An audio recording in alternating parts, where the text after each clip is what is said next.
Welcome to the Glenn Beck program. America, tonight I ask you to watch this program with an open mind. I ask you to put your partisan differences aside and really listen, and then do your own homework. Don't take my word for it. Research yourself. This is far too important. The topic tonight and tomorrow night, George Soros. There are things that are happening in this country that don't make sense.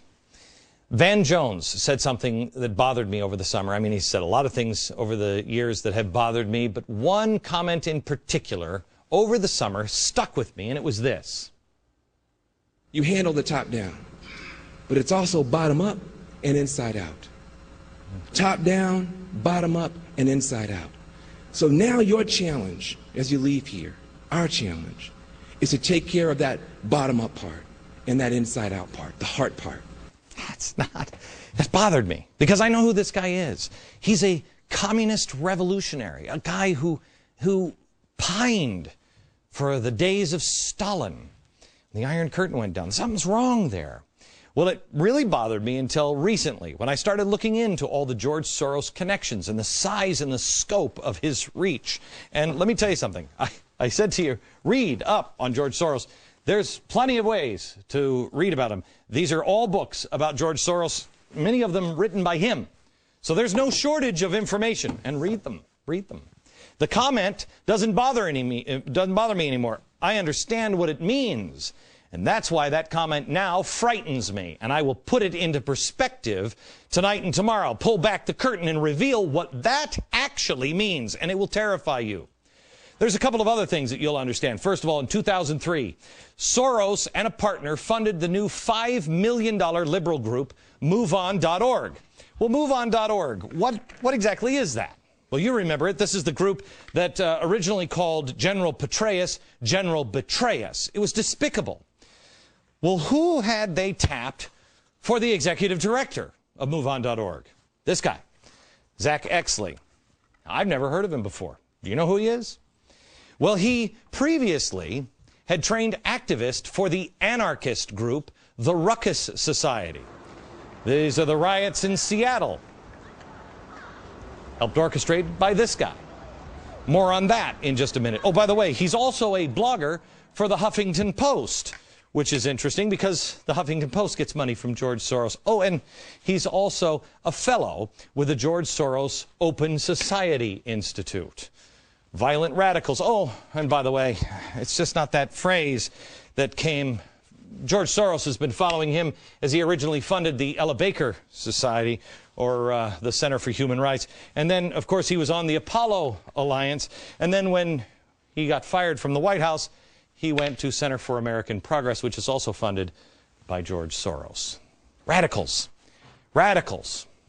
Oh, the Open Society Institute, in case you don't know what this is, don't worry, you will in the next couple of days. The Open Society Institute is George Soros' most important group. It is really spectacular. It is his philanthropist arm. This is where he looks for Mother Teresa to give out his precious money. And boy, did he find Mother Teresa. Well, not exactly. He found, to head this organization, the founder of the violent activist group SDS, Students for a Democratic Society. You don't know what they did in the 60s? You will. One string, $425 million every single year. The strings that are being pulled by the puppet master.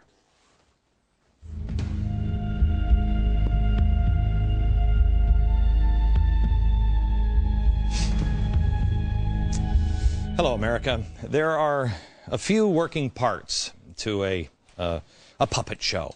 There is the puppet master here. There's the stage. There's the audience. There are the strings to each puppet. And then there's the story. But there's also why. Why is the story? Why is the show happening? What is the puppet master? What is his motivation? Is it for the money? Is it for entertainment? Is it personal gain? What is it? Make no mistake, we are watching a show. The stage is the world. It's television, it's newspaper, it's speeches, it's the political elections, it's what's happening in Washington. You are the audience. And like any good show, they do have one goal in mind. They want you to feel something. But most shows don't have a hidden meaning behind it. They just want you to laugh. They want you to be entertained. This one, not so much. At the end of the show, you have a choice to make. They want you to get up from your seats. Of course, they have in mind what they are planning on you choosing, and they are just using this stage to try to make the case and convince you of it. It's really propaganda. Here's the propaganda book. Here it is. This is actually from one of Wilson's. Nasty, nasty guys. This is the book that I've told you before on propaganda that Hitler used. Goebbels. I just want to show you in propaganda, this is D. Now this is what's taught in schools. D. Democracy is administered by the intelligent minority who know how to regiment and guide the masses. That's great. This is Edward Bernays. Let me give you the whole quote here. He says, the conscious and intelligent manipulation of organized habits and opinions of the masses is an important element in a democratic society. Those who manipulate this unseen mechanism of society constitute an invisible government. An invisible government, maybe almost a shadow government, remember that, which is the true ruling power of our country. Do we have a shadow government? Answer it now. Remember how you answer it. And then answer it again after today's show and tomorrow's show. The question is, do we have a shadow government? And if we do, who are those intelligent minority that is guiding us through? And where are they guiding us to? If you skip past all of the puppets and the strings, if you stop looking at the puppets themselves, you have to see who's behind the puppets. Who is choosing the puppets and the players? Who's the puppet master? George Soros. Now, I am sure that this will be called a conspiracy theory, and quite honestly, a year ago, 2 years ago, I wouldn't have believed it myself. But it is right out in the open. I encourage you, do not take my word for this. Do your own research, and don't go to conspiracy websites or anything else. Go to his own books. Go to the biographies written about him. Go to things that are well documented, like 60 Minutes, things that are well known for their accuracy. We have all of the materials that put this show together at glennbeck.com and in my free email newsletter. I want you to see the footnotes on this program. Do not take anything I say as gospel tonight. I want you to decide for yourself. I want you to question with boldness. Is George Soros a man who says, yes, you will be perfect and you will be perfect? Is he really a puppet master? And if he is, how does he control? How does he control? Well, let's start with this. Let's just take a couple of examples here on what George Soros has said and then see if there's any connection to anything. Soros spoke at Columbia University. He talked about an urgent need for campaign finance reform. I want you to remember, questioning our elections is important to George Soros. You'll understand in about 20 minutes. Well, he wanted to have campaign finance reform. He thought it was important. He spoke at Columbia University about it. Well, Open Society, his little group, Open Society, started by the guy with SDS, it was one of only a handful of groups who spent $123 million to push finance reform. Soros, quote, said, do something about the distortion of our electoral process by the excessive use of TV advertising. So he wanted to make sure that lies couldn't distort things. Well, it wasn't long after that speech at Columbia University that, lo and behold, Senator Russ Feingold, a progressive, and a few months later, with John McCain, a Republican progressive, came with a proposal in hand for what would eventually become the McCain-Feingold Act.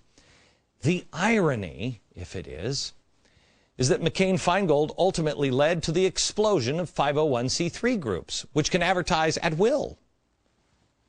501c3 groups. Oh, 501c3 groups? You mean like Sojourners, or Color for Change, or the Tides Foundation, or Media Matters, or People for the American Way, or MoveOn.org, Center for American Progress, the Apollo Alliance, Elder Saker for Human Rights. You mean those things? You see, we had the McCain-Feingold Act, and then mysteriously, almost unbeknownst to everyone, those groups became very powerful, much more powerful. And guess who controls most of the most powerful? George Soros. George Soros, in the aftermath of 9/11, talked about police action as an alternative to war. Now, did anybody pick up on that? This is what he said. War is a false and misleading metaphor in the context of combating terrorism. Crimes require police work, not military action. George Soros. Here he is, the Democratic candidate for president, adopting crimes require police work, not military action positions. What we've learned is that the war on terror is much more of an intelligence operation and a law enforcement operation. The war on terror is far less of a military operation and far more of an intelligence-gathering law enforcement operation. And that's what we have now in our office. Starts with George Soros. Days after President Obama was elected, George Soros again set the agenda. He said, quote, "I think we need a large stimulus package which will provide funds for state and local government to maintain their budgets because they are not allowed by the Constitution to run a deficit. For such a program to be successful, the federal government would need to provide hundreds of billions of dollars. In addition, another infrastructure program is necessary. In total, the cost would be between $300 and $600 billion range." Well, what was on the first thing on his agenda? The $787 billion stimulus bill. Gee, I remember this, and I remember saying at the time, who wrote this? It was too complex. It was too early in his, oh yeah, that's right, the Apollo Alliance. Where does the Apollo Alliance come from? The Tides Foundation. And where does the Tides Foundation get a lot of their funding? George Soros. Soros also heavily promotes green jobs and cap and trade. Also, days after Obama was elected, he called for a new energy bill. "I think this is a great opportunity to financially deal with global warming and energy independence. The U.S. needs a cap and trade system with the auctioning of license for emissions rights. I would use the revenues from these auctions to launch a new environmentally friendly energy policy that would be yet another federal program that could help us overcome the current stagnation." Well, Congress introduced, but you stood up.